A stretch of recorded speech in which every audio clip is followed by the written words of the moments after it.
Rasha madam मस्त फिरते सायकलीवर आणि सायकलच्या ना गिफ्ट भेटलेले आहे.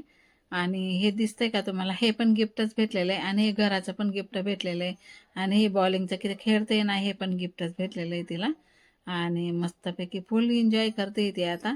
आणि बघा हे आता कवी दीदी बसवते ना तिला त्या घरामध्ये, ते पण घराचं गिफ्ट भेटलेलं आहे तिला खेळण्यासाठी. सायकलवर तर फुल एन्जॉय करते ती, तिला खूप आवडली सायकल पण. आणि त्यानंतर आहे ना, हे बघा मोबाईलचा जमाना, सर्वजण मोबाईलमध्ये बिझी आहे आणि बसलेले सर्वजण.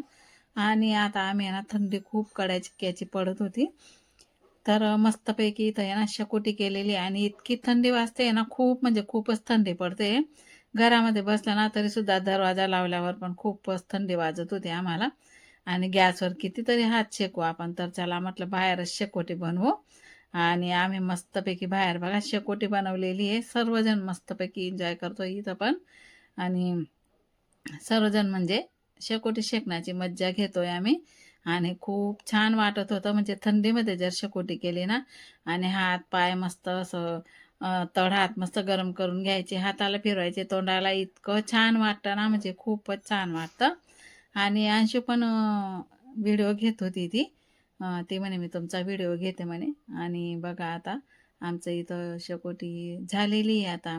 सर्वांनी मस्त दीदी, दादू, माझी बहीण आलेली, माझी बहीण पण, माझी मोठी बहीण पण येणार होती, पण तिच्या काहीतरी कारणाने जमलं नाही म्हणून काय आले नाही. घरात सर्वजण गप्पा मारत होते. आणि राशाचे फुगे बघा बड्डेचे, राशाला खेळण्यासाठी आम्ही घेऊन आलो घरी. हॉटेलमध्येच ठेवलेला होता आम्ही, मस्तपैकी हॉल बुक केला होता. आणि जेवणाचं पण खूप छान होतं, खूप छान व्हरायटी होत्या जेवणाला पण. आणि मस्त झाला बड्डे. तर तुम्हाला अपलोड केलेला आहे बड्डेचा व्हिडिओ, कसा झाला आणि माझी मोठी बहीण करून काहीतरी कारणास्तव नाही आली, पण तिच्या जागेवर आहे ना माझी बहिणीचा मुलगा, सून आलेली होती, विनोद आणि दीपाली दोघं जण आलेले होते. इतकं सुंदर गिफ्ट आणलेलं होतं बाहुलीचं, तिला खूप आवडतं, म्हणजे इतकी धरून धरून फिरते ना ती, खूप आवडलं तिला ते गिफ्ट. आणि मस्तपैकी धरून धरून तिच्या पप्प्या घेते, मस्तपैकी फिरते ते गिफ्ट धरून, कारण तिला तीच पावली खूपच जास्त आवडलेली आहे. आणि रात्री आम्हाला उशीर होऊन गेला होता, 1-1:30 वाजून गेला होता झोपायला.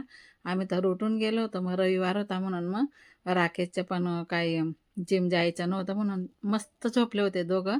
हे बघा बाप आणि लेक एकसारखी स्टाईलमध्ये झोपलेले, त्यांचं खाणं पिणं झोपणं सगळं काय एक स्टाईलमध्ये असतं.